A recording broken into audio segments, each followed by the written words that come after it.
ہم مدینے کی گلی میں پھر دوبارہ چلتے ہیں۔ حضرت عمر رضی اللہ تعالیٰ عنہ کا دربار لگا ہے۔ ایک شخص کو پکڑ کر لوگ لے آتے ہیں کہ اس شخص نے ہمارے باپ کو قتل کر دیا۔ حضرت عمر رضی اللہ تعالیٰ عنہ نے پوچھا کیا ماجرا ہے بھائی؟ اس نے کہا جی واقعی میں ان کے باپ کا قاتل ہوں، لیکن میں نے قصداً قتل نہیں کیا۔ ہوا یہ کہ میں ایک مسافر ہوں، جا رہا تھا، راستے کے اندر سبز چراگاہ تھی، میرا اونٹ بھوکا تھا، اس چراگاہ میں داخل ہو گیا۔ اس کے بوڑھے باپ نے پتھر اٹھایا اور میرے اونٹ کو مارا، اس کی آنکھ نکل گئی۔ مجھے بڑا غصہ آیا، میں نے وہی پتھر اٹھا کر اس کے باپ کو دے مارا، لیکن وہ ایسے ٹکانے پہ لگا کہ اس کا باپ فوراً فوت ہو گیا۔ میرا قصد اور ارادہ نہیں تھا، لیکن بہرحال میں اس بات کا اقراری ہوں کہ میں نے اس کے باپ کو قتل کر دیا ہے۔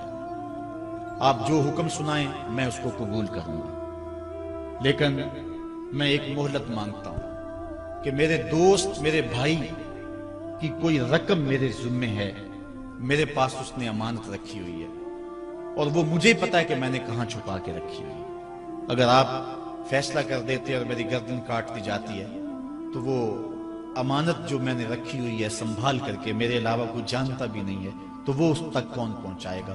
اگر آپ مجھے 3 دن کی مہلت دے دیں تو میں جا کر کے اس کی امانت اس کو واپس کر کے پھر واپس آؤں گا، پھر یہ پھندا پھانسی کا میں اپنے گلے میں ڈلوانے کے لیے تیار ہوں۔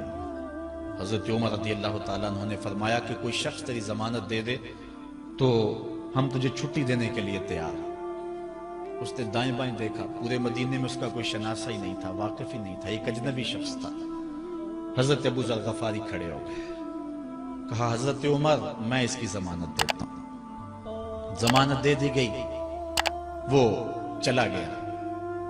تیسرے دن وعدے کا جو وقت تھا، لوگ جمع ہو گئے، دربار لگ گئے، ابھی تک آنے والا نہیں آیا۔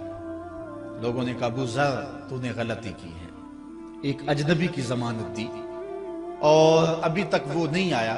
اور میاں صاحب فرماتے ہیں ایک بار جو پھائیں اڑ جاندے ہو پھر کدی نہ پھنس دینے۔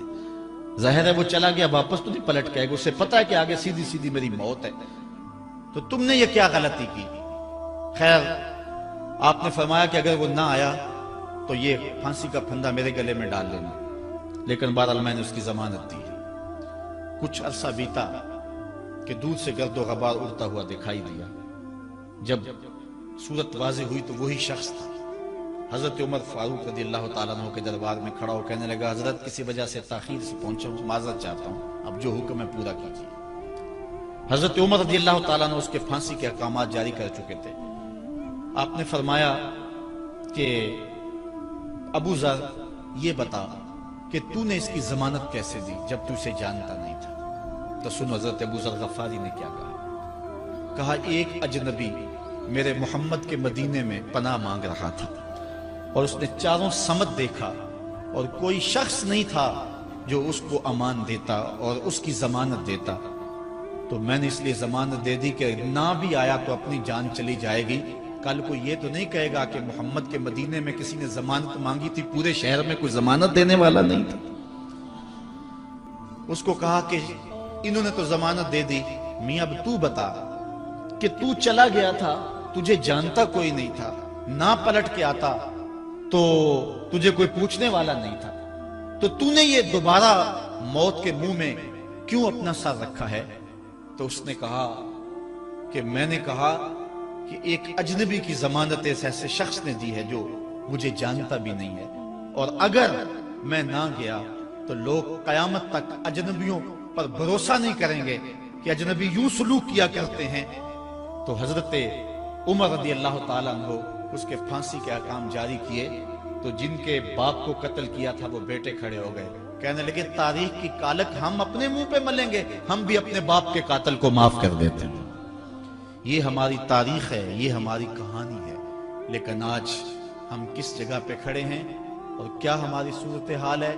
نہ ہمارا کردار رہا اور نہ ہمارا کوئی تشخص رہا۔ آج ہم نے اپنا تشخص بھی مٹا کے رکھ دیا، اپنے طرز زندگی بھی بدل دی، نہ ہماری باطن کی وہ روشنی رہی، نہ ظاہری وہ صورت رہی کہ ہم پہچانے جائیں کہ حضور کے غلام ہیں، بلکہ آج بھانت بھانت کی بولیاں بول رہے ہیں۔ اقبال نے کیا کہا تھا اپنی ملت پر قیاس اقوام مغرب سے نہ کر، خاص ہے ترکیب میں تجھے قوم رسول ہاشم۔ ایک تو وہ حدیث میں نے آپ کے سامنے رکھی جو حضور کا فرمان ہے، الشیطان جاسم علی قلب ابن آدم، انسان کے دل پر شیطان قبضہ جماتا ہے، جب یہ غافل ہوتا ہے تو وسوسہ اندازی شروع کرتا ہے، اور دل اگر پورا سیاہ ہو جائے تو پھر شیطان کے لیے معاملہ ہی آسان ہو گیا، کیونکہ سمجھو کہ دل کے قلعے کی دیواریں منہدم ہو گئی، اب شیطان جدھر سے مرضی آئے جدھر سے مرضی جائے۔ ہاں اب بھی اس کی اصلاح کا طریقہ ہے جو حضور نے ارشاد فرمایا۔ آقا کریم علیہ السلام نے ہمیں کسی معاملے میں بھی حضور نے تنہا نہیں چھوڑا۔ آقا کریم ارشاد فرماتے ہیں کہ لِكُلِّ شَيْءٍ سِقَالَةٌ وَالسِّقَالَةُ الْقُلُوبِ ذِكْرُ اللَّهِ، ہر شے کو زنگ لگ جائے تو اس کا زنگ کسی نہ کسی شے سے اتارا جاتا ہے۔ کپڑے میلے ہو جائیں تو صابن وغیرہ سے صاف کر لیتے ہیں، یہ لوہا میلا ہو جائے تو ریگ مار سے صاف کر لیتے ہیں، ہر شے کا زنگ کسی نہ کسی شے سے اترتا ہے۔ اب دل اگر میلے ہو جائیں گناہوں سے تو کیسے دل پاک ہوں گے؟ سقالۃ القلوب ذکر اللہ، کہا اللہ کا ذکر کرو دل ستھرے ہو جائیں گے، دل پاک ہو جائیں گے، جتنا زیادہ ذکر کرو گے اس قدر دل جلا پائیں گے اور دل نور پائیں گے۔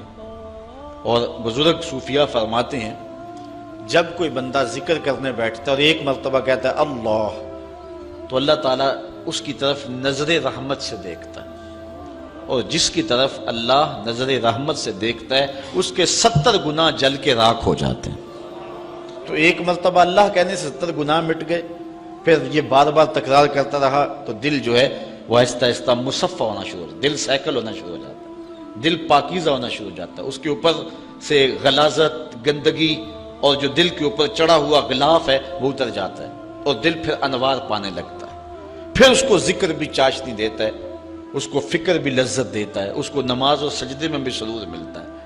جب دل پر نور نہ ہو تو پھر شکایت یہ ہوتی ہے نماز پڑھتے ہیں سرور نہیں ملتا، نیک عمل کرتے ہیں لطف نہیں آتا۔ اصل وہ دلوں کے اوپر حجابات آ چکے ہیں، دلوں کے اوپر پردے آ چکے ہیں، اگر وہ اتر جائیں اور وہ کثرت ذکر کے ساتھ جو ہے وہ پردے اتریں گے۔ اب دل 4 طرح کے ہیں، القلوب اربع، دل 4 طرح کے ہیں۔ ایک دل قلب اجرد فیہ سراج یظہر، ایک مومن کا دل وہ بالکل ایسے ہوتا ہے جس طرح چراغ روشن ہوتا ہے، اور مومن کے پاس جو بیٹھے اللہ اس کے دل کو بھی نور کر دیتا ہے، چونکہ دلوں سے نور کی شعائیں نکلتی۔ کسی زمانے میں لوگ اس بات کو نہیں مانتے تھے جو عقل والے تھے، لیکن اس زمانے کے اندر موجودہ سائنس نے اسیری لہروں کو تسلیم کیا ہے، اور وہ کہتے ہیں کہ جو شخص نیک ہے اس کے بدن سے وہ لہریں نکلتی ہیں، اچھے اخلاق والا، اچھے کردار والا، اور دوسرے پر وہ مرتب ہوتی ہیں، اور جو بدکار ہے، برا شخص ہے، اس کے بدن سے وہ لہریں نکلتی ہیں اور دوسرے پر مرتب ہوتی ہیں۔ اور حضور علیہ السلام نے صدیوں قبل یہ بات بتائی۔ حضور نے فرمایا اچھے آدمی کی صحبت ایسے ہے کہ حامل المسک، جس طرح کستوری والا شخص ہوتا ہے، عطار کی طرح ہے کہ اس کے پاس اگر آپ بیٹھیں تو خوشبو آتی رہے گی۔ فرمایا یا تو تمہیں دے گا تحفہ، یا تم اس سے خرید لو گے، یا نہ وہ تحفہ دے گا نہ تم خریدو گے، لیکن جب تک بیٹھو گے مشام جام معطر رہیں گے، اور گھر آؤ گے تو لباس میں خوشبو بسی ہوئی ہوگی۔ اس لیے اچھے بندے کی صحبت کو حضور نے جو ہے وہ کستوری والے عطار سے حضور نے تشبیہ دی، اور جو برا شخص ہے اس کی مثال حضور علیہ السلام نے بھٹی والے سے مثال دی کہ جو شخص بھٹی والے شخص کے پاس بیٹھے گا یا تو کچھ چنگاری اڑے گی اور اس کے جسم اور کپڑوں کو جلا دے گی، اور اگر چنگاری اڑ کے اس کے بدن کو نہ بھی جلائے تو جتنی دیر بیٹھا رہے گا اس کی بدبو، اس کا دھواں اس کے لیے پریشانی کا باعث رہے گا۔ اس لیے اچھے آدمی کی صحبت کو اختیار کرنے کا حکم دیا۔ ہمارے مشائخ نقشبندیہ کا طریقہ یہ ہے، وہ کہتے ہیں کہ اچھے آدمی کی صحبت میں جا کے بیٹھ جاؤ، نہ تم کوئی بات کرو نہ وہ کوئی بات کرے، اس کے باوجود بھی من میں روشنیاں ہوں گی، من میں اجالے اتریں گے۔ اللہ اکبر۔ وہ میاں صاحب نے کہا تھا نا، چنگے بندے دی صحبت یارو جویں دکان اتاراں، سودا پاویں مول نہ لئیے ہلے آن ہزاراں، تے برے بندے دی صحبت یارو جویں دکان لوہاراں، تے کپڑے پاویں کنج کنج بئیے چنکاں پین ہزاراں۔ تو اب جل جانے کا اندیشہ بہر صورت موجود ہے۔